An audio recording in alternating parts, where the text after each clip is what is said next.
Já jsem rád, že si ve finále včas se rozhodl pro cestu pro Pána.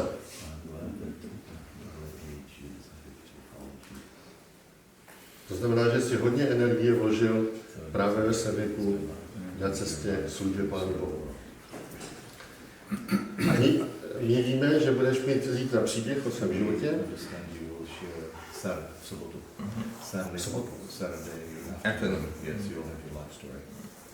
Přesto bychom chtěli dneska s tebou mluvit na základě tvého občanského života, tvého mládí, tvého dospívání. Sure. So I should start? No, let it go. Nejprve se tě zeptám, jak se ti cestovalo do České republiky? How was the travel to Czech?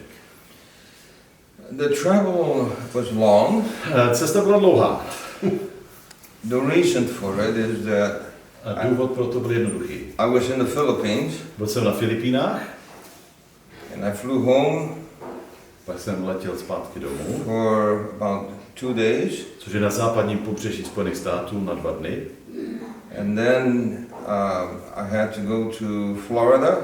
Pak jsem obratem letěl zase na Floridu. And I got to Florida at 12 midnight. O půlnoci jsem přicestoval na Floridu. I was up until 4 o'clock in the morning. Byl jsem vzhůru zhruba do 4 hodin do rána. Slept for about 3 hours. Spal jsem 3 hodiny. Got up. Vstal jsem. And then went to the airport. A jsem se vydal na letiště. To come over here. Abych mohl přiletět za vámi. So I was in one part of the world. První jsem byl na jedné straně vlastně světa. And now I'm in the other part of the Pak world. jsem přeletěl celou polovinu, skoro polokoule, abych se vrátil k vám. So my internal clock is confused. Takže moje vnitřní hodiny biologické jsou úplně zmatené. Je tak, to tě litujeme. I'm very sorry. To znamená, dnešní večer bychom měli mít takový odlehčený a nedávat si těžší otázky. Light evening, right? And simple questions. Takže chceme ti dát na úvod takové slovo, než budeme dávat další otázky. Jestli bys nám něco řekl, kde ses narodil, jak jsi prožil mládí. Where were you born? How was your childhood? Youthhood? When I'm one of 7 children. Jsem jeden ze 7 dětí. And Where? in the I'm number 5 of the boys. Jsem 5. syn. With 6 boys and 1 girl. Bylo 6 synů a 1 dcera. So I'm number 5. Já jsem 5. And when I was born, my mother was experiencing very hardship, very hard times. Když jsem se narodil, tak moje matka procházela těžkým obdobím v životě. There was a lot of tuberculosis in the area. V té době řádila tuberkulóza v naší oblasti. It was the island of Puerto Rico. Bylo to na ostrově Puerto Rico. And my mother's father died. Her mother died. Děda zemřel, maminka, her mother, takže her father, dědeček, babička zemřeli. Her brother, bratr, her sister. Tak sestra maminky zemřela na tuberkulózu. She was suffering a lot of hardship. Takže to bylo velice těžké období pro moji maminku. And then my father, after having 6 children, takže potom, co měli spolu 6 dětí, tak můj otec abandoned my mother. Opustil moji matku. So my mother then had to take care of us 6 by herself. Takže vlastně se o nás 6 musela sama starat. So she was very poor. Takže na jedné straně velmi chudá. And so that's how I got introduced into this place called Planet Earth. A bylo to pro ní velice těžké. A to bylo v době, kdy jsem se narodil do těchto podmínek. A v těch podmínkách, kde jsi žil, to bylo v Puerto Riku. Nějaký sociální systém, podpora státu, nebo byla matka samoživitelka? During that time, it was a great crisis in the United States. Samozřejmě v té době jsme žili v době obrovské krize ve Spojených státech. It was called the Great Depression. Byla to ta velká deprese nebo ekonomická krize, jo. So it was very difficult in America. Takže pro Američany to bylo těžké. And even more difficult. A samozřejmě Puerto Rico to odnášelo ještě víc. Yes. Yeah. So there was no social support. Takže získat nějakou sociální podporu bylo téměř nemožné. A to jste žili na venkově nebo v nějakém městečku? In the city or outside of the city? Well, because my mother was extremely poor, protože moje matka byla velmi chudá, she could not afford to live any place. Tak si nemohla dovolit žít jenom tak na nějakém místě. So she found a place in the mountain. Takže našla si místo v horách. And she then got cardboard and tin and put it together to shelter us. Takže schánila jakýkoliv levný a dostupný stavební materiál, aby mohla vůbec zajistit nějaké rozumné bydlení. So she didn't have any place. There was no social support. Bylo to velice těžké, protože neměla žádné finanční zázemí. So I remember her taking us down from the mountain. Já si pamatuju, když jednou jsme sešli z hory dolů. I remember some things when I was very young. Jsou věci, které si pamatuju velice dobře, přestože jsem byl velmi mladý. And she would take us down to the bus. A přišli jsme na autobusovou zastávku. And the bus driver always felt very bad for my mother. A ten řidič měl soucit s mojí maminkou. So he would take us to the city. Tak nás odvezl do města. Where my mother worked from morning to night time, making 25 cents a day. A maminka pracovala od brzkého rána až do pozdního večera a vydělávala 25 centů denně. $4. So, because the bus driver felt bad for my mother, a protože ten řidič autobusu soucítil s maminkou, he would bring the bus and take us back to the mountain. Tak přijel, vyzvednul maminku a nás vyzvedl a odvezl nás zpátky domů zdarma. And then we would climb up to the mountain in the dark. Jsme šli zase po tmě domů nahoru. And lay down what she had made. V té chýši, kterou vlastně postavila, tam jsme spali. To znamená, z toho cítím, že jste jako s maminkou spolupracovali podle vašeho věku, jste pomáhali. I remember when I was 5 years old. Pamatuju si v 5 letech. I wanted to do something to help. Jsem chtěl být užitečný. And by this time my mother had a new man that came into her life. A v té době se maminka seznámila s novým mužem, našla si známost. And he would get avocados. A on třeba přinesl avokádo. And the boys then would take the avocado to town to sell it. A on nám přinesl avokáda, které jsme jako kluci odnesli zpátky do města, tam jsme to prodali. The older boys. So then I wanted to help. No, ale protože to dělali jenom moji starší bratři, tak jsem chtěl být nějak užitečný. And I begged. A tak jsem prosil maminku. So finally my stepfather gave me 5 avocados. A tak můj otčím mi konečně řekl, tady máš 5 avokád. Now you must understand, in Puerto Rico, the avocado is not like this. The avocados are like this. Jenom pro dokreslení, avokáda v Puerto Rico nejsou takové, jako máte tady v Česku, ale to jsou velké kusy. So he put it on a basket on my head. A tak mi dal koš, který jsem si položil na hlavu. And at 5 years old, I carried that basket to town. A v 5 letech jsem šel dolů z hory, jsem šel do města. I sold all the avocados. Prodal jsem všech 5. And I was so excited I came back. Nadšený. To show my stepfather that I. Protože jsem přišel domů a mohl jsem tátovi, i když to byl vlastně otčím, ukázat, že jsem je prodal. My oldest brother. Že nejstarší bratr. Was the only one who was going to school. On až v podstatě byl jediný, kdo chodil do školy. But he didn't have paper or pencil. On neměl žádné pomůcky, to znamená nějaké sešity, bloky, tušky, průpisky, nic takového. So he was always embarrassed to go to school. Takže se cítil trapně, když přišel do školy. So my mother would take him to school. A tak moje maminka ho odvedla do školy. She would go to work. Ona šla pak do práce. But my brother would not stay in school. Jenomže můj brácha ten nezůstal ve škole. Because he was too embarrassed. Protože se styděl, That he didn't have anything to že write nic with. neměl, styděl se, že nic nemá.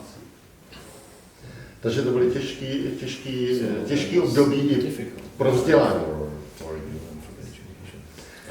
Jak jste prožívali ten rodinný život s tou maminkou po stránce víry v Boha? Jestli byla nějak nábožensky založena?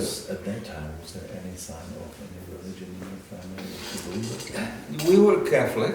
Byli jsme katolíci. But the problem was that we were very poor. A vzhledem k tomu znova, že jsme byli chudí, and so the Catholic Church required by tradition certain things. Jsou věci, které tradičně katolická církev očekává. So you could not do your communion or your first confirmation unless you had the right clothing. Takže nemohli jsme se podílet na některých obřadech jenom proto, že jsme třeba neměli to správné, vhodné oblečení. Jasně. Yeah, so my mother couldn't afford that. Protože maminka si to nemohla dovolit, koupit. So we were Catholic in faith.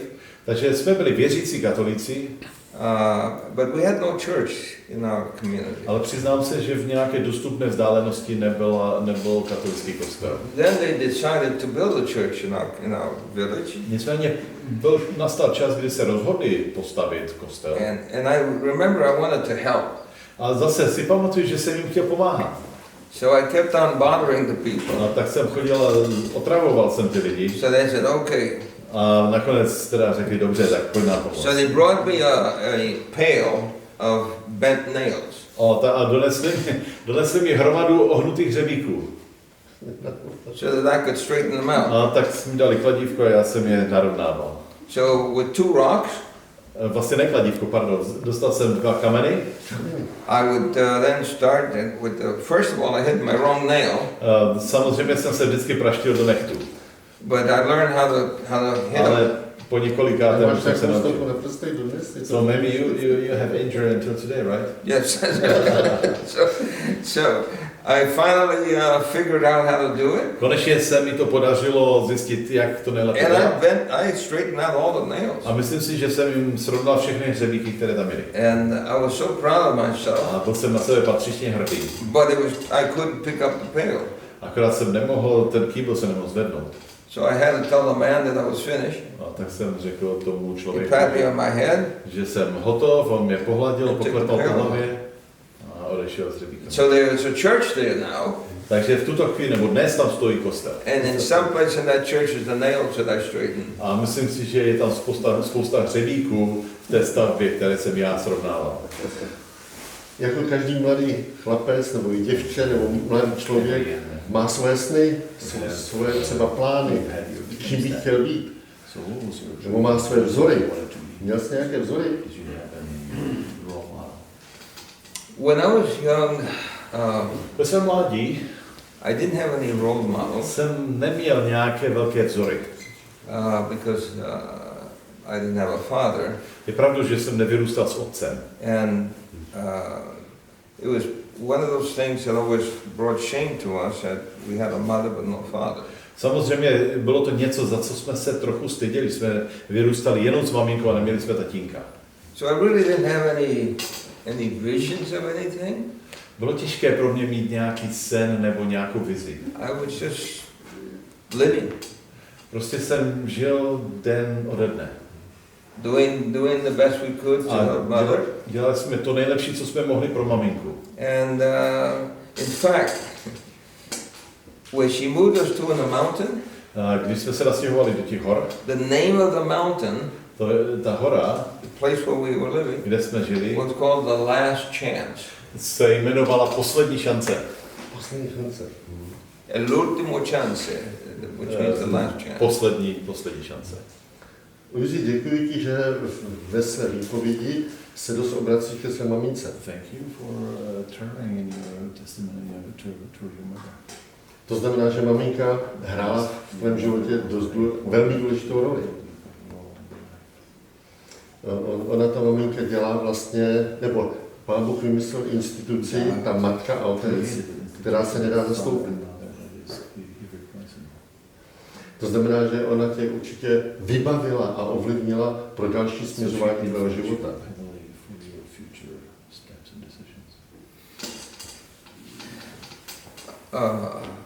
Our mother was a very devout mother.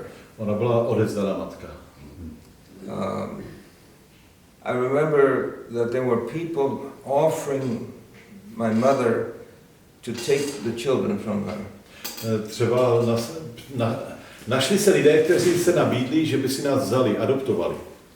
There was an ambassador from Spain. Byl tam nějaký španělský ambasador. That saw her with this little, walking with these 6 children.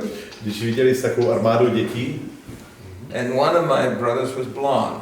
A jeden z mých bratrů byl blonďák.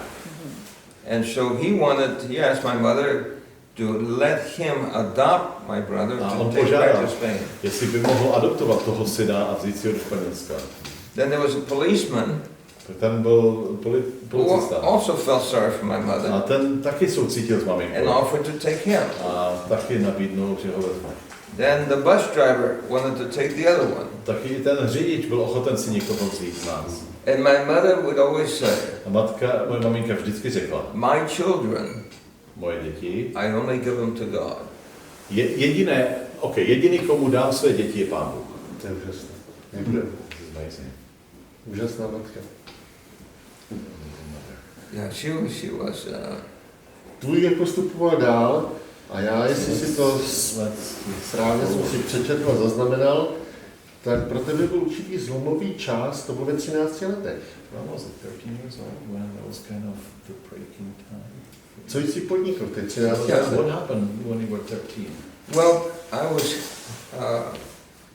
by the time I was 10 years old, když mi bylo 10 letech, we were living in New York City then. Jsme už žili v New Yorku.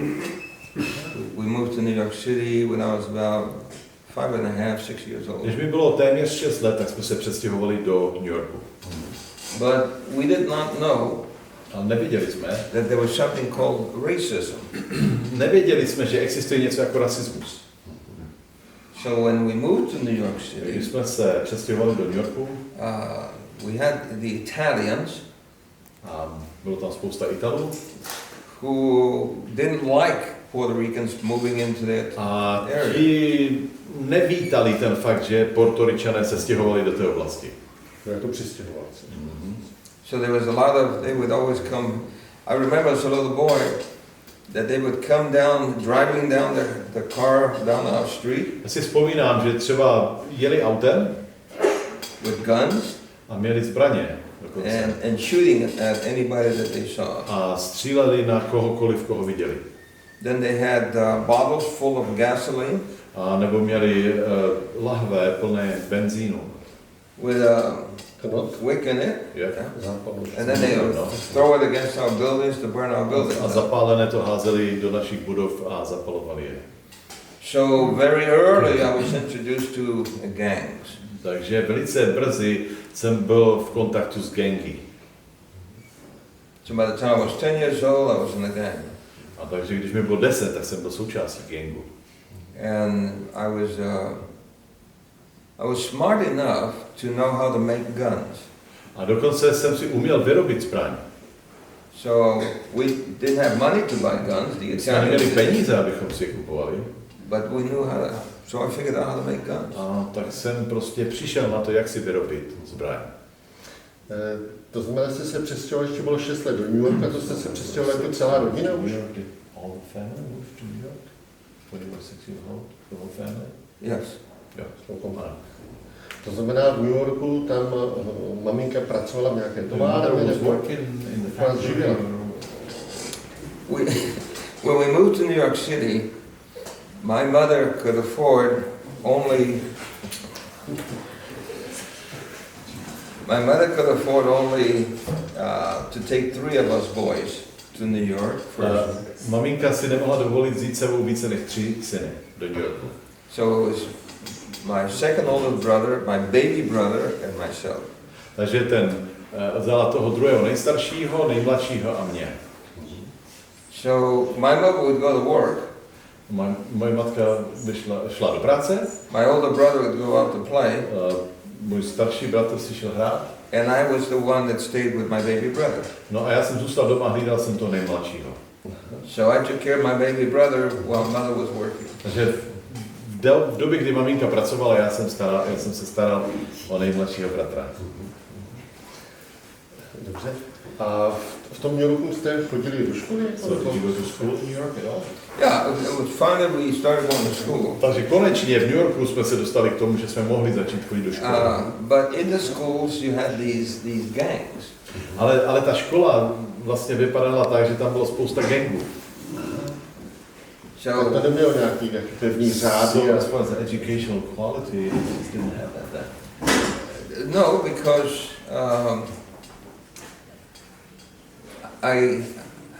I didn't like to study.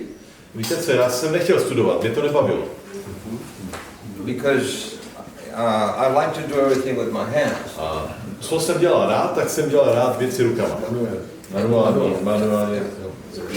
So I thought that people who studied were people who didn't have much brains. No, lidi, kteří studovali, ti neměli velký mozek nebo chytrý mozek. I thought if you have brains, you don't need to study. Protože jestli jsi chytrý, tak nemusíš studovat, jo?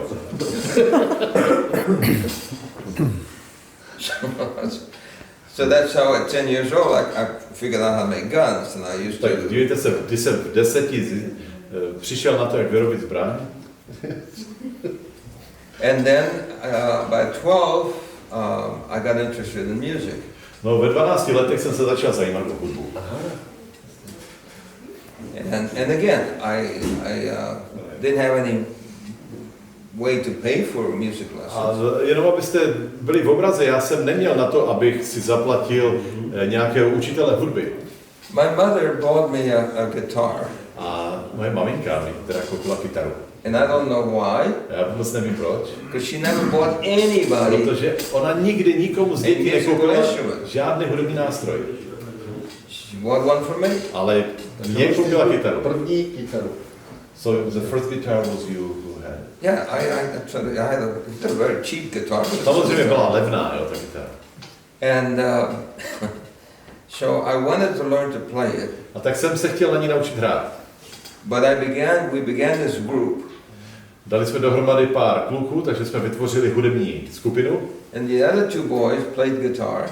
A ti další 2 kluci, takže jsme byli 3, hráli na kytary. So there was no room for another guitar. No a takže nebylo místo pro další kytaru.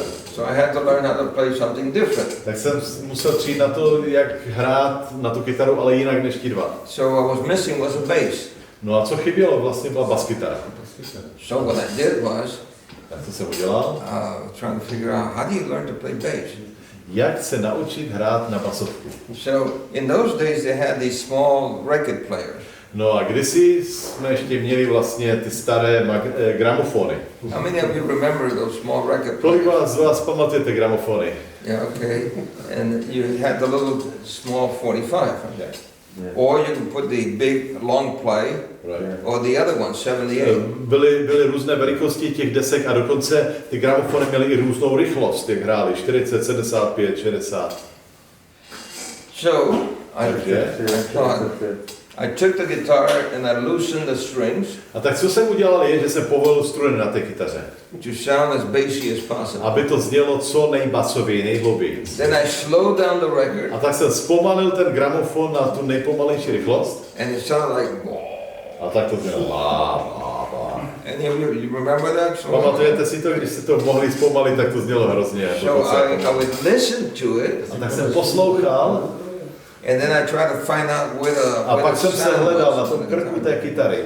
And then once I found out, then I knew the next note and the next note. A tak jsem se učil, notu po notě jsem se naučil podle toho, jak to znělo na tom gramofonu, tak na té kytaře. Then I turned up the next speed. A pak jsem to zrychlil. and it was not in the same place. A protože to nebylo na stejném místě na tom krku, But I at least I knew the next steps. ale protože jsem věděl tu sekvenci, So then I find out where it was. tak jsem třeba skočil o oktavu výš, nebo And then I put it to the normal speed. a pak jsem to dal do té normální rychlosti, ten And then gramofon. I was playing with the A pak jsem record. hrál teda s tou deskou. So that's how I learned to play bass. A tak jsem se naučil hrát na baskytaru. Tak jste s těmi kamarády založili přímo jakoby hudební skupinu a hráli jste pro diváky. You jo? with your friends created a group that was playing in the public places? That's correct. That's correct. Ano. We were, let's see, we were 5 of us. Nakonec jsme se rozrostli do počtu 5. But in those days, most rock and roll people didn't play instruments. Většina těch rockových skupin nebo uskupení nehráli na nástroje. In those days, there was more singing groups that would sing harmony, and one would do the solo, and then another one would do the sound of a bass. Takže co bylo populární v té době, bylo, že vlastně se vytvořila nějaká harmonie, byl tam jeden solista a pak jeden, který napodoboval zvuk baskytary nebo basové zvuky. Takže to udělalo tu hudební kulisu. So that created this form of music. Yes. Today they call it doo-wop. Doo-wop? Doo-wop in America. So it's not a cappella. It's a cappella. Okay. But they call it doo-wop because a lot of times people would start singing doo-wop. Takže byla to forma a kapely, to znamená bez hudby, a oni to nazývali doo-wop, protože používali to slovo při tom. So there were many groups. There was the Platters, the Flamingos, there was the Beasties. Spousta skupin, které mi teda moc neříkají, ale možná znáte flamenga. Okay. To znamená, že jste se stali populárními a hráli jste pro velké množství posluchačů a diváků. A zase se quickly živili. become popular and play for larger crowds? Did it make a living for you? We became very popular very quickly. Nám se podařilo teda se proslavit docela rychle. At the age of 12, we had a manager. Ve 12, když mi bylo 12, tak už jsme měli manažera. We had our own car. Měli jsme vozidlo, dopravní prostředek. With a chauffeur. A měli jsme to auto s řidičem. To jsme nemohli řídit, že ve 12. We had big cigars about this big. Kouřili jsme doutníky, docela velké. Because our manager smoked big cigars. No, protože že jo, manažer ten kouřil doutníky. So here we had all these little kids with big cigars in his car. Představte mladé kluky s cigárama, takové s doutníkama. Ty jsi byl brzo dospělý. So it looks like you grew up and came to adult age pretty quickly, huh? In New York, you grow up very fast. Je pravda, že v New Yorku dospíváte rychle, teda. Jak dlouho to bylo období, ty hudební kariéry? So what was the length of your musical career? It was 8 years. 8 let. Tak dlouhá doba. That's a pretty long time. Yeah, but we accelerated very, very quickly. V podstatě my jsme opravdu rostli a stávali jsme se známějšími a známějšími velice rychle. To znamená, že jste jezdili po různých městech a hráli se své koncerty? Within the cities or Yes. outside of the city. Well, we began to perform in nightclubs when I was 12 years old. V podstatě od 12 let jsme hráli v nočních klubech. To znamená, že vám to přinášelo i finanční prostředky a slávu. So it actually brought lots of financial money, support and fame. Well, the problem was that we made money, but the managers kept the money. Problém je ten, že my jsme vydělávali docela dost, ale většinu z nich měl manažer. For example, when we finally became very popular, takže když jsme byli už jako docela slavní, we had 3 managers. jsme měli 3 manažery. So we had the booking agent. Jeden se staral o bukování, to znamená domlouvání koncertů.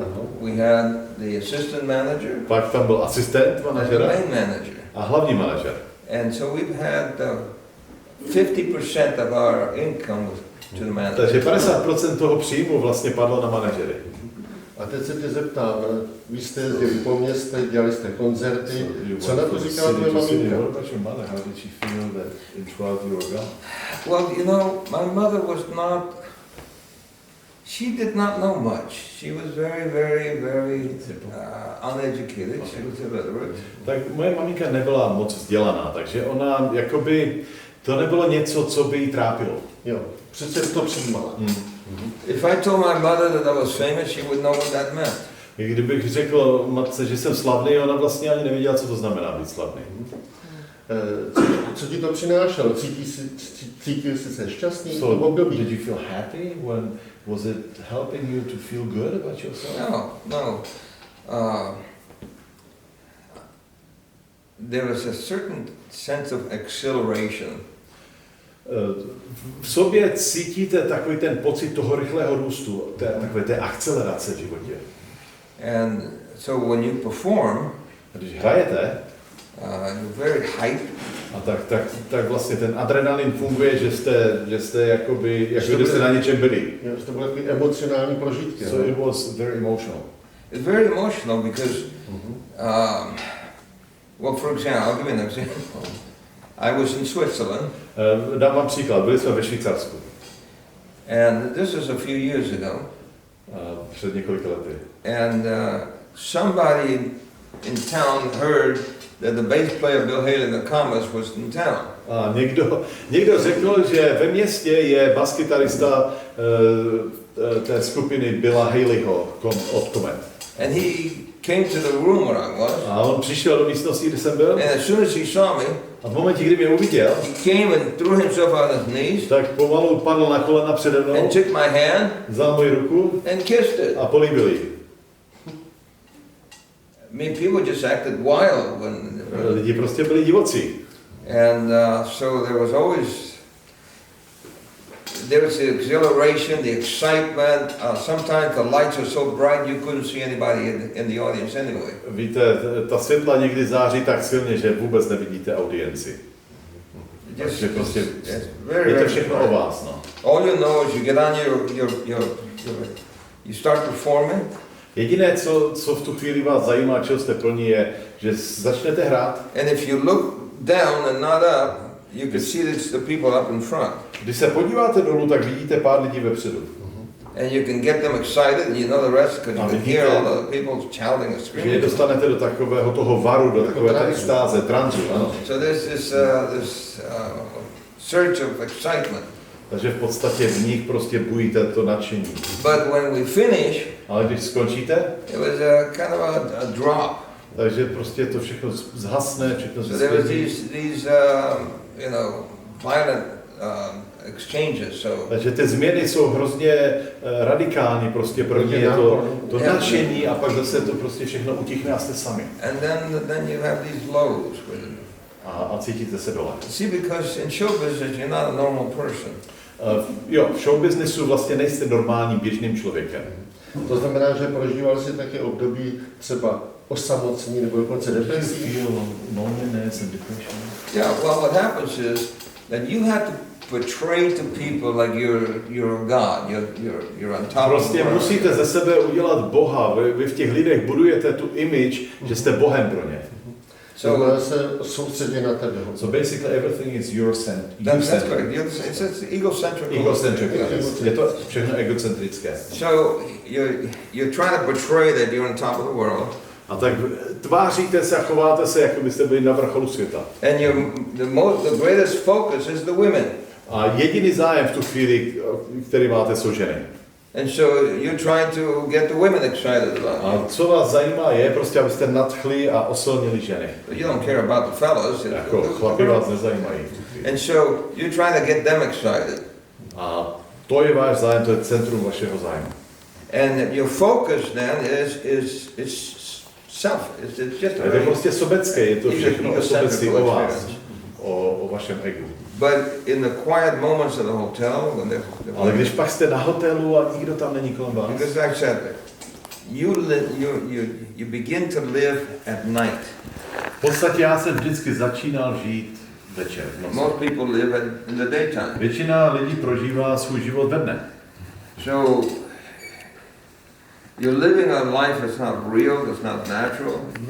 Život hvězdy nebo populárního člověka není přirozený, to není přirozený způsob života. You're going from motel to motel, to club to club. Cestujete od klubu ke klubu, od motelu k motelu. You pack your stuff. Prostě se zabalíte, You rozbalíte. move your stuff. Stěhujete se. You unpack it. A znova si to vybalíte. And sometimes when you go to clubs, A někdy, když přijdete do toho klubu, the union were responsible, they were unionized. okay, v té době to byly odbory, které byly zodpovědné za ty koncerty. And you could not, once you brought your equipment to the club, you couldn't touch it. A když jste přinesli svoje hudební nástroje, jste se jich nemohli dotknout. The people in the union had to touch it. Jo, takže ti lidé to nosili. So you dealt with a lot of things that were not normal. Bylo to takové divné období. Jsem měl kompletně ten servis kolem sebe. So it looks like you had a full service. It looks like you had a full service. It was for example, many times when we would finish performing, Podívejte se například, když jsme třeba dohráli, there's nothing to do. prostě nebylo co dělat. All your idols, the people who are idolizing you, Right? Všichni lidé, kteří vás obdivovali, they were working. oni pracovali, takže So you had nothing to do. So a nebylo co dělat. many times we make money, A tak často jsme vydělali but we peníze. didn't know what to do with that Ale money. když jsme už ty peníze měli, tak co jsme s nimi měli dělat? S těmi So we peníze? would always try to find some activity to do. A tak jsme hledali způsob, jak ty peníze užít. For example, one time we were in this place called it was Atlantic City. Byli jsme ve městě Atlantic City. And Las Vegas. it's a big entertainment.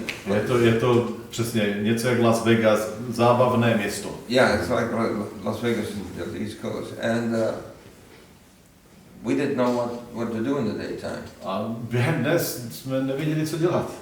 So we got this bright idea to go fishing. No tak jsme dostali skvělý nápad, budeme rybařit. We had the money, Máme peníze, so we went and bought fishing rods. no, tak jsme nakoupili pruty. We didn't know what we were buying, but we A bought. my jsme netušili, co kupujeme, ale koupili jsme si pruty. We went and rented a boat. A pronajali jsme si loď, We didn't know how to operate it, but we ale rented nikdo z a nás boat. nevěděl, jak tu loď vlastně řídit a navigovat. So one of our fellows said, "Oh, I know how to operate." A tak jeden z těch kluků říká, jo, já se to postarám, já vím, jak řídit loď. So he started it up Tak nastartovali and took off, a rozjel tu loď. but the rope was still tied to the. A byl pořád přivázaný k doku. It tied up all the boats. A tak jel a vlastně narazil do těch lodí. And the owner came. He was very mad. A ten majitel vyběh, ten byl naštvaný. Jak And přišel.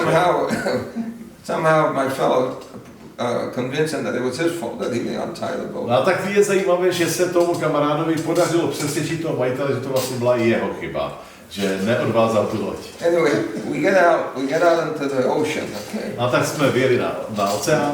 And as we're going out, all of a sudden the tank, gasoline tank, begins to put a spray of gasoline up in the boat. A tak jedeme a najednou vidíme, že tam někde okolo té nádrže benzínové prostě tryská benzín. We didn't know what to do. A nevěděli jsme, co dělat. So one of us put the thumb on the Tak jeden to chytil a držel to. and held it so we could keep going. A drželi jsme to, aby nám neunikal benzín a pokračovali jsme v jízdě. Then we got to the place where we could fish. A tak jsme konečně přijeli někde, kde jsme měli pocit, že můžeme We rybařit. started fishing. A tak jsme začali nahazovat. And we started catching fish. No a představte si, že And jsme we něco brought them chytili. in. A ty ryby jsme naložili na loď. Finally, we had to find our way back to where No a we pak came from. vlastně se musíš ještě vrátit, že jo? Tak jsme hledali cestu domů. And that was interesting. Finally, we No a to got bylo back. docela zajímavé najít prostě ten správný přístav, kde jsme And se... we were all excited about these fish. A všichni jsme byli nadšení z toho, že máme ryby. We take them to the club, A donesli jsme je do klubu. and we had go-go girls, the dancing girls. A měli jsme děvčata tanečnice. So we tell the girls to cook the fish for A us. tak jsme těm tanečnicím řekli, ať nám ty ryby připraví. Well, it turned out the go-go girls didn't know how to cook fish. Akorát, že ty holky neměly šajnu, páru o tom, jak se vaří. So the fish rotted. A tak ty ryby se zkazily. And it was good that happened. Ale je dobře, že se to stalo. Because later on we found out Později jsme se that the dozvěděli, fish that we caught že ty ryby, které jsme chytili, were poisonous. byly jedovaté ryby. Takže Pán Bůh tě chránil už. So God was protecting you. Yeah, no question about it. To je bez jakékoliv diskuze. I should be dead. Já už jsem měl být několikrát mrtvý. Jistě z toho období bylo hodně zážitků, které se zažil, ale přeci jenom čas postupoval a ty v 21 letech si prožil nějaké zastavení. Co jsi vlastně prožil v těch 21 There was always this and I'll share more of this when I give my testimony. Já vám o tom řeknu víc v sobotu odpoledne. But there was always this sense that there was something missing. Ale vždycky jsem cítil, že mi něco chybí. And I didn't know what it was. Netušil jsem, co to bylo. I had become godless. Já jsem byl bezvěrec.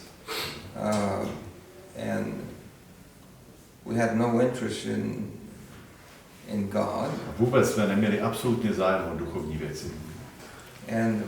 But there was always this nagging something missing. Ale vždycky tam byl takový ten pocit, že něco mi chybí. And I had been so disenchanted with religion. Já jsem byl nespokojený s náboženstvím, nebo mě to odpuzovalo náboženství. Unfortunately, in my street, a bohužel na ulici, kde jsem bydlel, one of the streets that I lived in, there was a boy who lived next to us. He was Polish. Nedaleko nás bydlel kluk, byl to Polák. And he was the altar boy. Altar boy for the Catholic Church. On funguje, jak se říká těm klukům, co Ministrant, děkuji. V kostele. Ministrant v kostele. But he had the filthiest mouth of all the boys. Ale prosím vás, ta jeho pusa byla prořízlá. On byl vulgární, hrozně vulgární. Then the priest pak ten farář would come to our street, když přišel k nám na naší ulici, to take my friends to his apartment. Aby odvedl mého kamaráda do bytu. So we knew what was happening. Tak jsme věděli, co se děje. And we got disgusted with religion. A bylo nám to špatně. We thought religion was just something that people were using as a cop-out. Jo, prostě jsme vždycky měli pocit, že lidé náboženství jenom zneužívají. But my father, who had abandoned the family, ale můj otec, který opustil naši rodinu, had experienced conversion. Se obrátil, prožil zkušenost obrácení. And he then left Chicago, where he was living. On žil v Chicagu a opustil Chicago. And went to New York City to try to find us. A přestěhoval se do New Yorku, aby nás našel. And he did. He located us. To se mu povedlo, protože nás našel. And we thought he was odd. A měli jsme takový divný pocit z něho, nebylo to přirozené. He would go to church on Saturday. Protože on chodil do kostela v sobotu. We thought he was going to church. Se si mysleli, že chodí do kostela. Because he felt so guilty. Protože se cítil vinný. For what he did to us. Za to, co nám udělal. That he was trying to take care of his guilt. A měli jsme pocit, že takhle se snaží napravit tu chybu, kterou v životě udělal. So we didn't want him around. A my jsme ho odmítli, my jsme nechtěli, aby byl okolo nás. We said to him, look, when we were children, we needed you. Jsme řekli, když jsme byli malí a potřebovali jsme tě. Why are you doing it now? Kde jsi byl a co teď po nás chceš? So we didn't want to see him. A tak my jsme nestáli o to, aby byl s námi. So even though that was the way we treated him, ale přestože jsme se takhle k němu chovali, he still kept on coming around. On pořád chodil, pořád se vracel. So I was in show business now. Dívejte se, v té době jsem byl naplno v show businessu. And I did not know that he kept on trying to witness to my brothers. A přiznám se, že jsem nebyl doma tak často, abych viděl, že on se snažil neustále působit na mé bratry. And what happened was then that one of my third oldest brother was converted. A co jsem nevěděl, a pak jsem se to dozvěděl později, se stalo, že můj třetí nejstarší brácha se stal adventistou. And then my oldest brother, his wife got converted. A pak můj nejstarší bratr se svou manželkou byli obráceni, prožili obrácení. So when I came home for a visit one A tak time, když jsem jednou přišel domů a na návštěvu, I found them acting different. jsem viděl, že se chovají úplně jinak. I thought they were crazy. Jsem si říkal, že jsou opadli na hlavu. And that's what I thought about anybody who was religious. A přiznám se, že tak jsem se díval na každého, kdo byl věřící v té době. When we see people's mouth moving, Tak když vidíme, jak se hýbou rty lidí, jak mluví, we used to say, říkáme, to jsou nějakcí crazy. blázni. So my brothers, when I saw what happened to my brothers, A když jsem viděl, co se stalo mým bratrům, it scared me. tak mě to poděsilo. Because my mother was into spiritism. Protože moje matka byla spiritistka. And I knew more about spiritism A přiznám se, že jsem viděl víc o spiritismu and Satanism a satanismu, than I knew about God. víc než o náboženství a Pánu Bohu. So in show business there's a lot of Satanism. Protože v show businessu je spousta satanismu. Oh yeah, there's a lot of Je tam spousta satanismu a a spiritismu. lot of spiritism and yeah. So I just thought that something was wrong with my brother. Takže jsem si pořád myslel, že je něco špatně s mými bratry. But then I had a conversion experience. A pak to přišlo, pak prostě přišla ta příležitost pro mě. At 21, Příležitost obrácení v 21 letech. and I left show business. Opustil jsem show business Yeah, just quit. a byla prostě rychle jsem I'll ukončil. give some more details on Saturday. Ale víc vám řeknu v sobotu. But that was it. It was just one moment I was lost, and the next moment I was.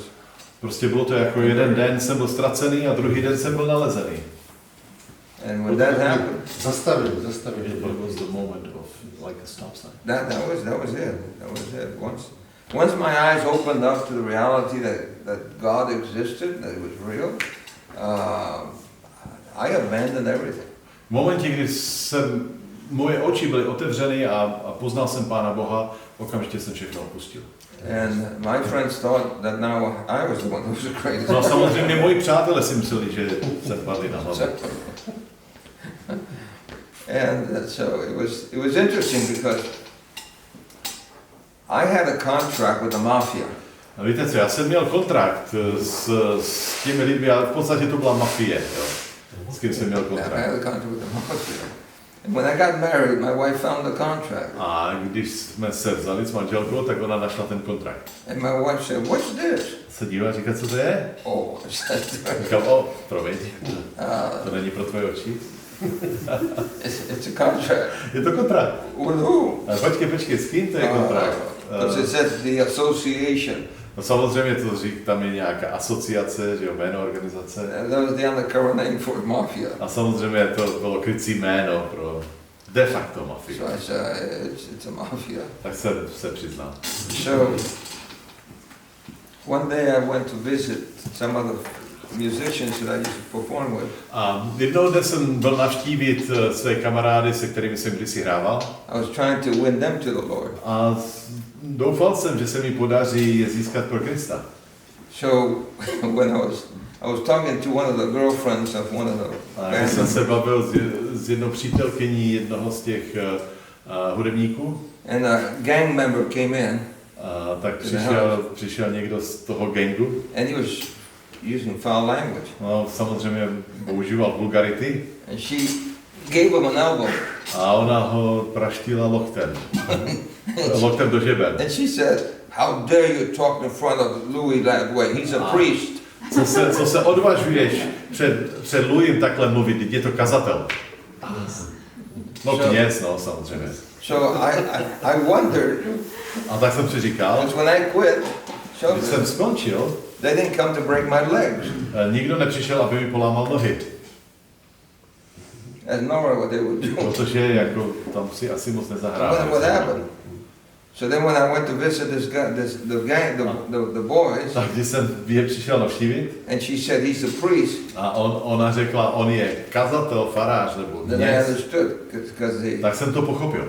because the Catholic Church Protože v katolické is církvi, respected by the mafia. jo, katolická církev je respektována mafií. Mají respekt. No. So since they thought I had become a priest, A tak, protože si myslím, že jsem kněz, and then they left me alone. tak mě nechali na pokoji. Tak drželi nás to. Luisi, děkujeme, že a těšíme se asi my všichni na ten tvůj příběh zítra, v sobotu tedy. Když jsi vzpomněl svoji manželku, ty jsi poznal, když už se obrátil z Pánu Bohu, to znamená, to je manželka v Levici.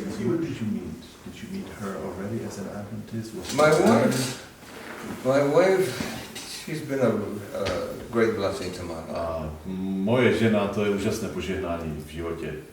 I met her in New York City. Potkali jsme se v New Yorku. She's a fifth generation Adventist. Ona je pátá generace adventistka. Her mother was born in China. Their grandparents were missionaries in China. Maminka se narodila v Číně, protože rodiče její maminky byli misionáři v Číně. So her great grandfather was an Adventist, etc. Tak pradědeček, adventista, prostě celá rodina. But she was a violinist, concert violinist. No, ona hraje na housle. And what happened was that even though she grew up in the church, she did not know the Lord. A přestože ona vyrůstala v církvi, přesto neměla osobní vztah s Kristem. To měla takovou zvyklost, tradici. More tradition, yeah.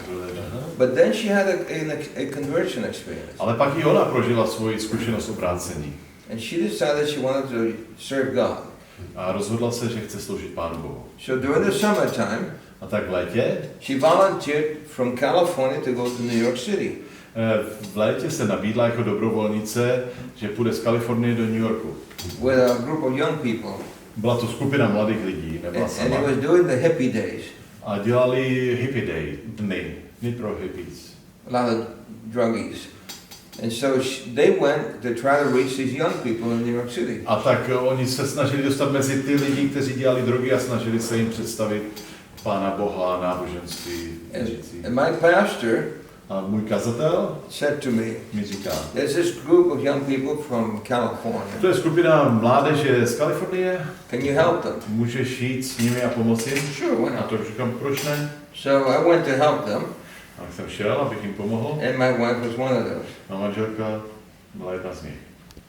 And so, Kávala někoho s dlouhými vlasy, weird looking individual, někdo, kdo vypadá divně, pochybně. but I showed up differently.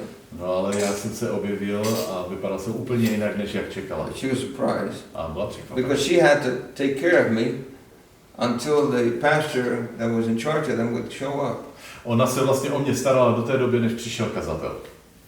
So she fed me lunch, Ona mi or supper, dala najíst, supper, nebo to obědal večeře, and then the pastor showed a up. pak se kazatel objevil. And then there were two young men that came, A dva mladí lidé, kteří přišli, and the pastor said to my wife, přišli dva mladí muži a kazatel říká manželce, Carol, your pianist is here. je tady tvůj klavirista. Go get your violin and practice Tak with him. vytáhni housle a vyzkoušejte si čísla. No, elder, I have a date. Říká, ne, bratři, já nemůžu, já mám rande. And the pastor said, no, you don't have a date. Go A get your kazatel říká, violin. ne, žádný rande, běž hezky nacvičovat. You need to practice with the pianist. Musí zkoušet s klaviristou. So she went to get the violin. No, tak dobře, tak šla, vzala si So housle here I'm eating, okay? a já jsem jedl And she starts playing a violin. začala hrát. I had never heard such a beautiful instrument. Přátelé, já jsem nikdy neslyšel tak krásný nástroj. And when she finished, A když skončila, I went to her and I tak said, jsem k ní přišel have you ever wanted to play guitar? a říká, chtěla jsi někdy třeba hrát na kytaru? Yes, I just bought one, she said. Jo, já jsem si zrovna koupila. So I said, I'll make you a deal. Říká, dobře, tak víš co? If you teach me how to play that thing, Jestli mě naučí hrát na tady tohle sto, I didn't know what it já was. If jsem you to teach me how to play neměl that nazvat, thing, ty husle, I'll teach you how to play guitar. já tě naučím hrát na kytaru. She said, oh, okay. Dobře, dobře. So that's how we got acquainted. No a tak jsme se seznámili. I was interested in her violin, Já jsem samozřejmě měl zájem o housle, že jo? not her. Ne oni. But then that whole thing changed. And, Ale pak se to nějak obrátilo. yeah, so we have been together for 52 years. A jsme spolu 52 let. Amen.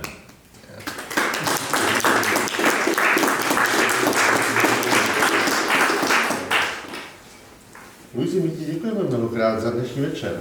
We thank you for a lot of good stories. Po těch dlouhých cestách křížem krážem po světě You've been across the world many times. se ve velmi dobré kondici. Děkujeme za You to. look good. You're looking good. By God's grace, I'm 75 years old. Boží milostí je mi 75 let. My chceme dát také prostor, také všem, Give an kteří jsou opportunity tady, to že the by audience to ask jsme měli nějaké dotazy na tebe. questions. You agree? You okay with that? Yeah. Takže chcete se něco Luise zeptat, prosím? Já bych se Luise chtěl zeptat, jestli by nám něco mohl říct o těch zkušenostech na Filipínech, které teď prožil nedávno. Are you willing to share maybe a few short testimonies from Philippines?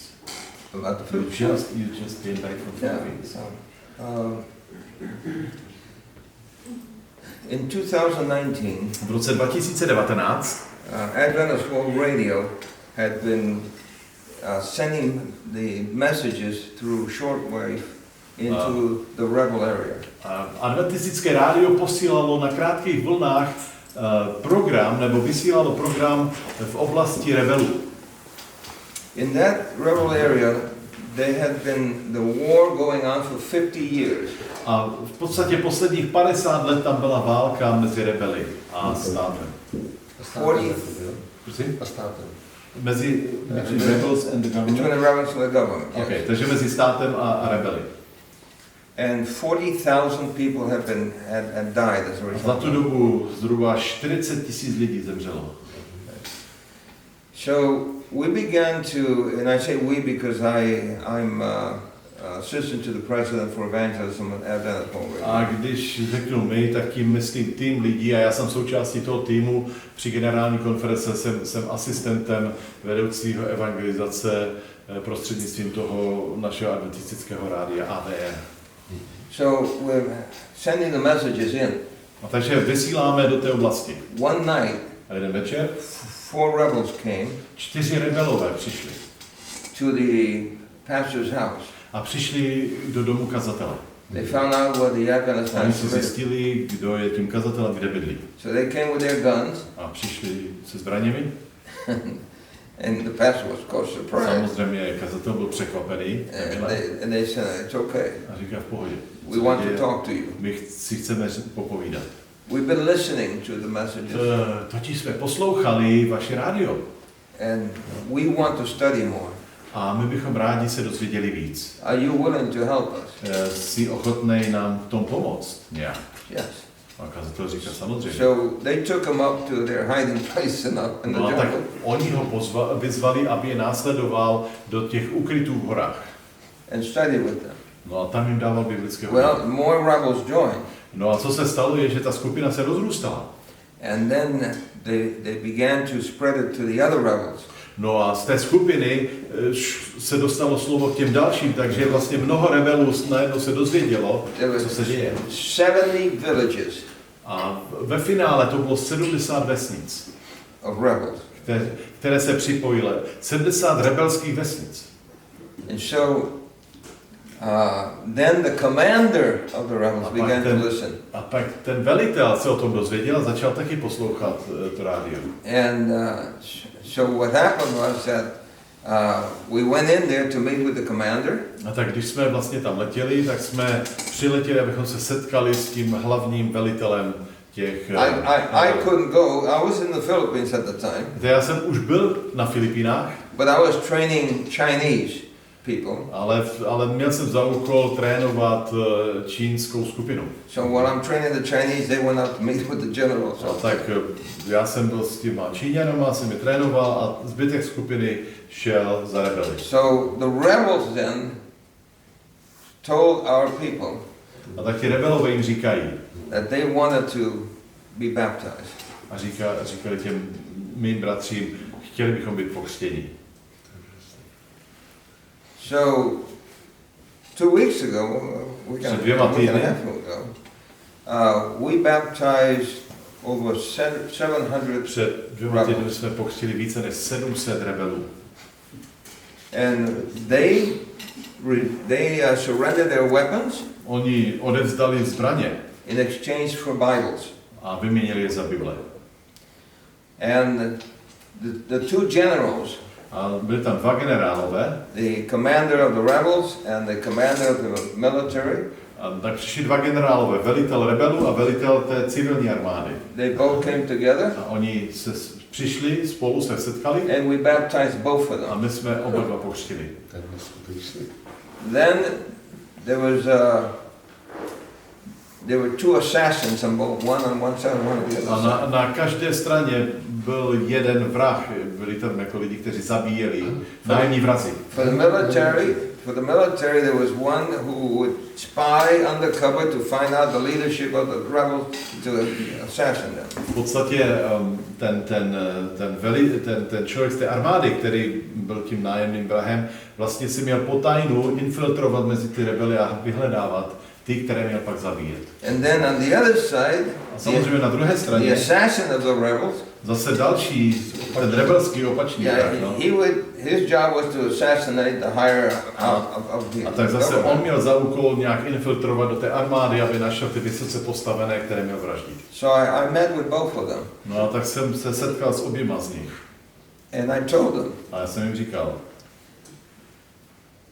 I was in gangs when I was young, já když jsem byl mladý, tak jsem byl součástí gangu. and we would fight against the Italians. A my jsme vždycky bojovali s Italii. But when Jesus came into my life, Ale když Ježíš vstoupil do mého srdce, I was baptized into the Italian church. tak jsem byl pokřtěn v italském sboře.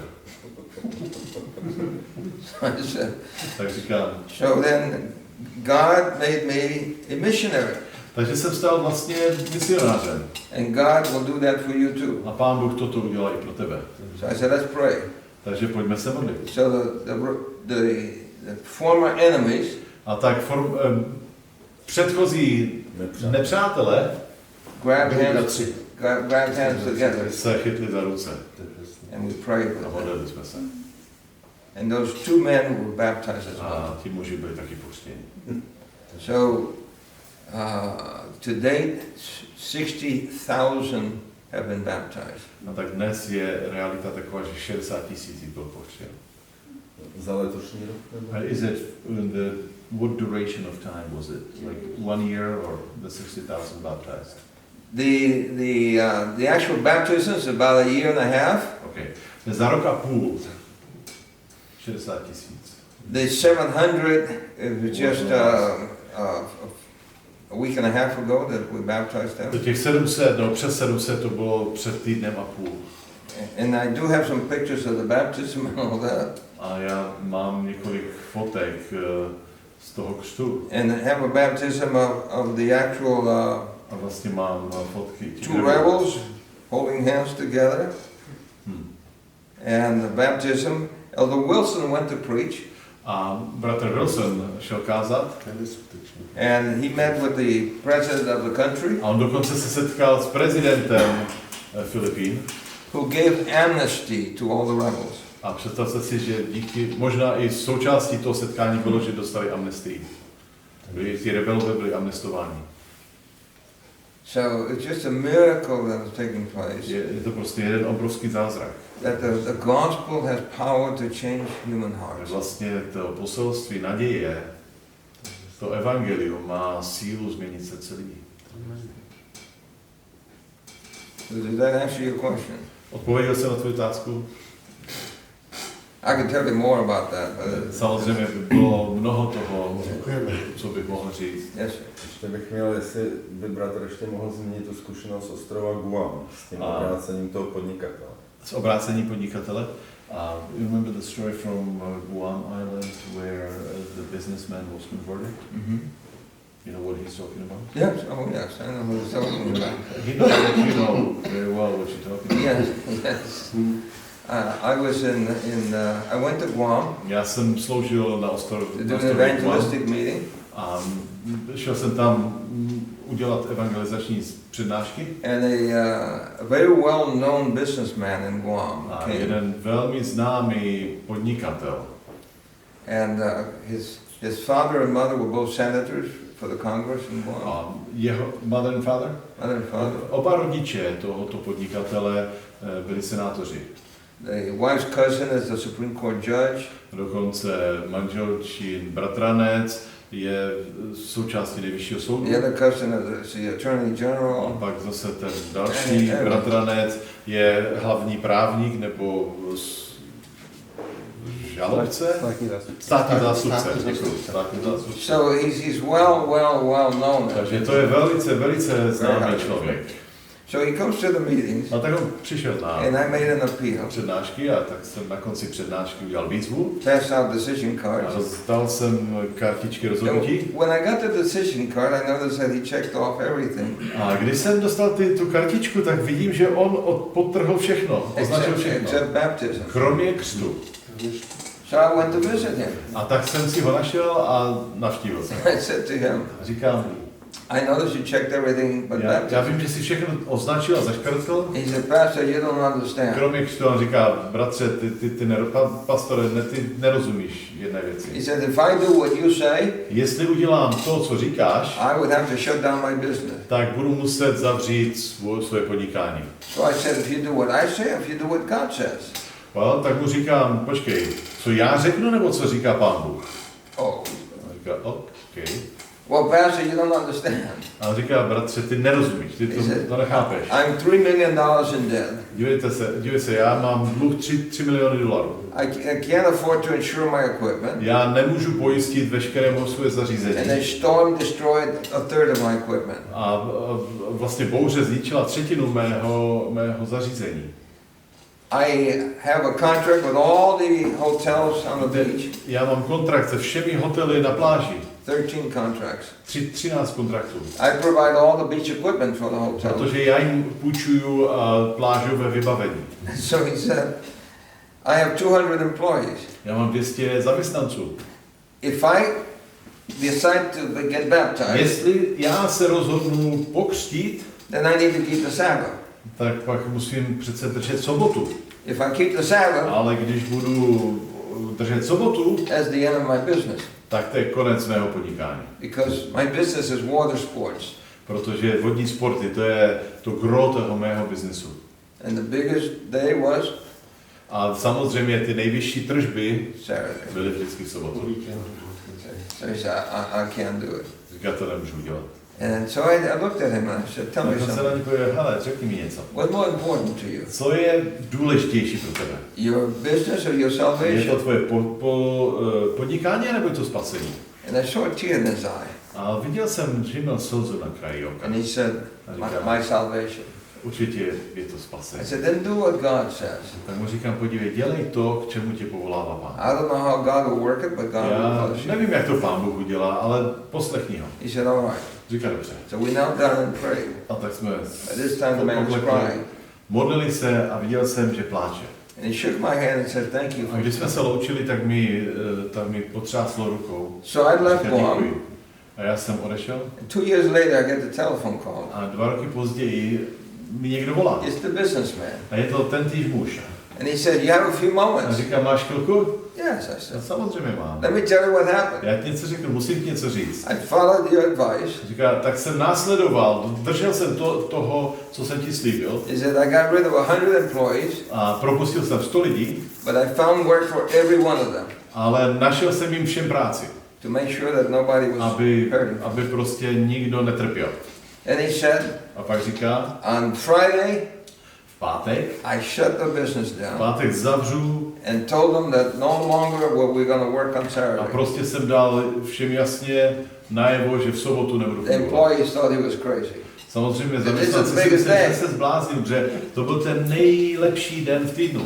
So he said to me, I went to sleep. A říká, šel jsem spát. I was very nervous. Byl jsem nervózní. So I went to sleep. And I woke up. A když jsem vstál, It was dark.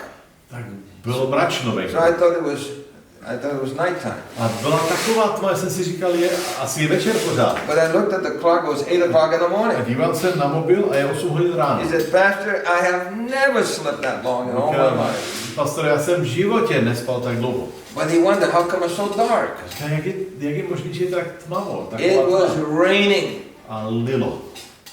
Heavy rain. No, byl to obrovský liák. Now for him, Pro něj, he was surprised because he has to keep a watch of the weather all the time.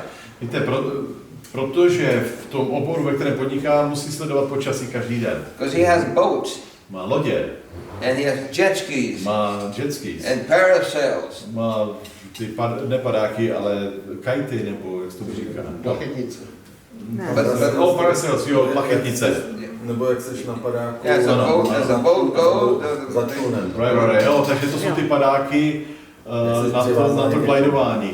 Jo. so he has to watch for, A tak samozřejmě musí hlídat počasí. and there was no forecast for bad weather. A když se díval, tak tam nic neříkalo, předpověď neříkala, že bude špatné So he said it počasí. was raining so much. Říká, teď venku lije. So he got his family up, they went to church. A tak sebral rodinu a šli do sboru. When they finished church, it was a bright day. A když skončili ve sboru, tak ze sboru, tak He waited after sunset, bylo krásně. Čekal Went to his západ office. slunce, přišel do saw the kanceláře light blinking a vidí, jak světlo bliká on his answering machine, na jeho přístroji. and discovered that all the tourists decided to wait until he opened up on Sunday. Aha. A zjistil, že vlastně všichni turisté čekali, až on otevře zase v neděli. He said he was packed the whole week. A on říká, že byl naplněný nebo The byl tourists. zaneprázdněný celý týden. It rained Saturday again. A znova v sobotu pršelo. Sunday he was packed again. V neděli tam byla dlouhá řada, zase celý den And zaneprázdněný. you know what happened? No. He said it rained every Saturday for 7 months. A 7 měsíců pršelo každou sobotu. And he said to me, A říká, I was able to pay off my $3 million. já jsem zaplatil za těch 7 měsíců celý svůj dluh, What I could not do, working 7 days a week, 24 hours a day, co jsem nemohl zvládnout za 7 dní, nebo co jsem nebyl schopen zvládnout v 7 dnech. God blessed me and I have been able to do in 5.5 days. Pán Bůh mi požehnal, že jsem zvládal za 5,5 dne. So he said, Pastor, thank you for helping me. A říká, ukazateli, bratře, děkuji za So then pomoc. he says to me, you help me, how can I help you? A říká, tak když ty si mi pomohl, jak ti můžu pomoct? I said, I'm going to the Philippines Říká, já letím na Filipíny, and I need 1,000 Bibles. potřebuji 1000 Biblí. He said, how much? Říká, kolik? I said, they're about $5 a Bible. No, stojí to asi $5 Bible.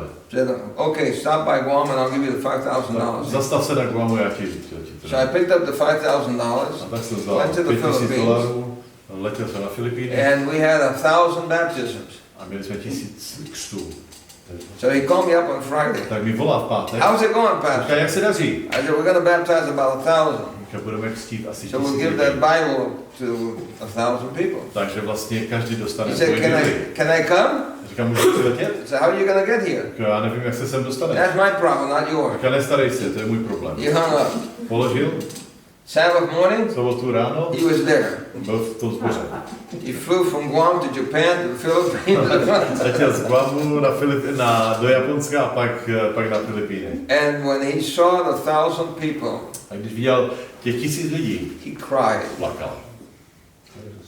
And when I asked him to help us give out the Bibles, A tak jsem ho požádal, aby pomohl rozdávat ty Bible. then he opened up the Bible himself. A když je rozdával, tak tu Bibli otevřel. And he saw a very small print on the A Bible. viděl, že ty Bible mají takové miniaturní písmenka. He said, Pastor, have you noticed these Bibles are very small print? A říká, bratře, bojí se, jak tu má malé písmo. These people, I'm not going to be able to read Oni the to Bible. přece nemůžou přečíst.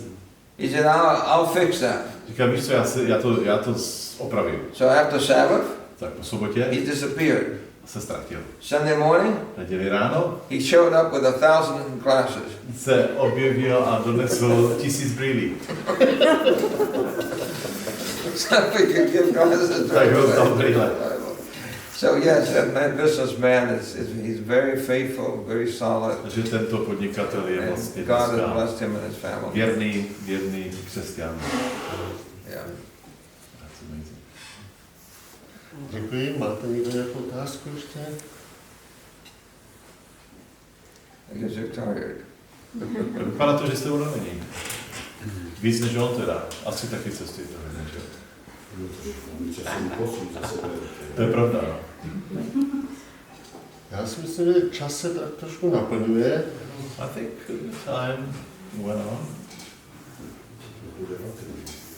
It's 8:30. Já bych se možná zeptal, v Americe, jestli i ty křty jsou takhle jako... How is it in America? Baptisms. In America, when you say how is it, it depends who and where. V Americe to záleží kdo a kde. For example, for ASI, I used to work for ASI North America. V Severní Americe jsem byl velice aktivní v ASI. And God gave me the privilege to start something called Youth for Jesus. A Pán Bůh mi umožnil, abych začal projekt, kterému se říká Youth for Jesus. So my wife and I are the mother and father of Youth for Vlastně Jesus. s manželkou jsme rodiče tady tohoto projektu. And so we train young people. A my se zaměřujeme na výchovu a trénink mladých lidí. So the first Youth for Jesus that we did was in Orlando, Florida. A ten první ročník ASI. vlastně byl v Orlandu. We baptized 137 A tam jsme pokřtili 137 lidí. from the meeting. And this young people preaching. A to byli všechno mladí lidé, kteří kázali. The next year the ASI was in Grand Rapids, Michigan. A další rok to pak bylo v Grand Rapids, v And Michiganu. we baptized 265. A tam bylo pokřtěno 265. The next time we did Atlanta, Georgia. A pak to bylo v Atlantě. We baptized 136. A zase bylo něco přes 100, 136. Every meeting we had, we baptized over 100 souls. Takže každý rok, když jsme měli program Youth for Jesus, bylo přes 100 lidí. And this was young people that we were teaching how to do evangelism. A to byli všechno mladí lidé, které jsme učili, jak evangelizovat. The problem is not the people. Problém nejsou lidi. The problem is a misconception that our people have. A ten problém je vlastně naše neporozumění nebo nepochopení. And it exists in many places. A to existuje a to And that je is všude v Americe. that people are hard to reach. Že je těžké oslovit lidi. It's not that people are hard to reach. A není pravda, že je těžko oslovit lidi. Is that if you don't believe that it works, Jestli nevěříte tomu, že to funguje, then it doesn't work. tak to nefunguje. You become a self-fulfilling prophet. A to v podstatě jste proroci, kteří naplňujete svoje vlastní proroctví. Okay? So wherever I go, Že kdykoliv jdu, we have always seen people learn and people are able to do it. kamkoliv jsem šel, tak jsme vždycky našli a pracovali s lidmi, kteří se naučili a byli schopni So pracovat. where people believe that it works, Takže tam, kde lidi věří, že to funguje. for example, we went to Zambia. Víte se, byli jsme v Zambii. We did 1,000 meetings at the same time. Dělali jsme 1000 setkání v jednom období. Na tisíce míst. Na tisíce On míst. 1000 places. 1,000 places. Okay, takže to bylo 1000 míst. There were 17,000 people baptized. 17 000 lidí bylo pokřtěno. We went to Honduras Byli jsme v Hondurasu, with ASI ASI. and we coached them. My jsme zase učili We had lidi. the ASI, OCI people be the speakers. A řečníci byli lidi z ASI a z OCI. We did 159 meetings. Dělali jsme 159 159 sites. na And these are lay people. 159 sites. 159 sites. 159 míst And zase. these are lay people that we were A to given všechno the byli service to laikové, do kteří it. pracovali. We baptized 15,000. A bylo poštěno 15 000 lidí. So the problem is not the clientele, especially today. Today there are many people who are seeking. Dneska je spousta lidí, kteří hledají. They're wondering what's happening. A oni What's si taking říkají, place? co se to děje kolem nás. They're frightened. Oni mají strach, jsou zděšení. And while, for example, my wife and I have been doing trainings and meetings. Moje žena a já jsme trénovali na různých místech. Within a period of 4 months, we have baptized over 100 souls. A během zhruba 4 měsíců jsme byli součástí aktivit, kde bylo pokřtěno přes 100 lidí. So we did a meeting in California. A bylo to v Kalifornii. And we went to Weimar. Na Weimaru. Did a meeting for them. In Weimar we baptized 60. Na Weimaru, na té vysoké škole, jsme pokřtili 60 lidí. And so we haven't found the problem to be with the people out there. People out there are honestly desiring to find out or understand. Problém nejsou lidi, protože ti lidi opravdu hledají a touží. Most of it is with misconceptions that we have. O našem nepochopení celé situace. Okay. Does that answer your question? Přátel, já vám děkuji za pozornost. A Luisi, já jsem si dovolil připravit takový malý pro tebe dárek. Není to dárek ode mě, ale je to dárek od jednoho muže z ostrova Mallorca, to je ostrov ve Středozemním moři, který poznal jako jediný ze širokého okolí ze své rodiny Boží pravdu.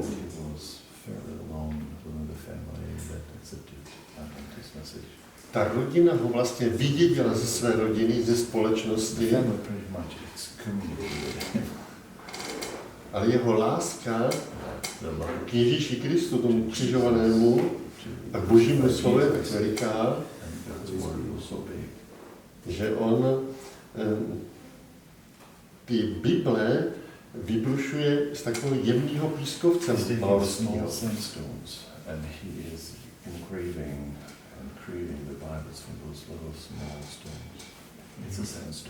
A když jsme byli s rodinou na Balorce, tak on mě tu svoji zkušenost vyprávěl. A jako dárek mě dal několik těch Biblí a měl takové přání, abych je nesl po světě, kam přijedu.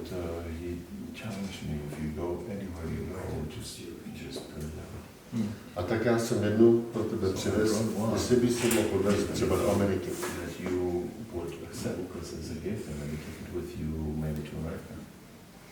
Je to takový symbolický věm jeho radosti.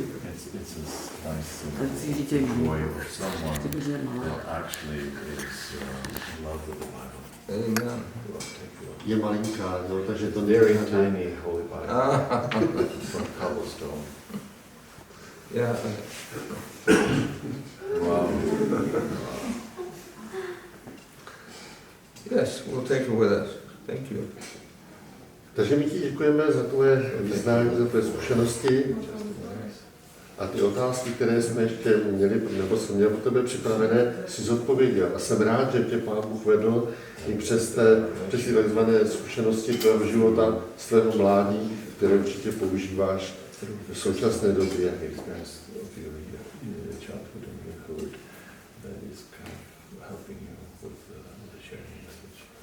Že Pán Bůh obdaroval se přiblížit druhým lidem a můžeme tvým zkušenostem naslouchat. Děkujeme za to. A ti Pán Bože. Thank you very much. And I have to say that there is hope. Chtěl bych říct, že vždycky je naděje. And I'm trying to think of a way to make T-shirts, because I was going to do a funeral for my mother-in-law. Já jsem přemýšlel, že budu dělat, vlastně začal jsem pohřeb tchyně. And the word hope came to my mind. A když jsem chtěl nechat vyrobit trička, tak slovo naděje. But it came to my mind as an acronym. For what? The word hope. Okay. A vlastně ta slovo naděje, hope, je akronymum pro něco. Heaven, Nebe. O, offers. O je offers. Jo, nebe nabízí. People, P. Lidem. Eternity. Věčnost. Heaven offers people eternity. Hope je nebe nabízí lidem věčnost. Amen.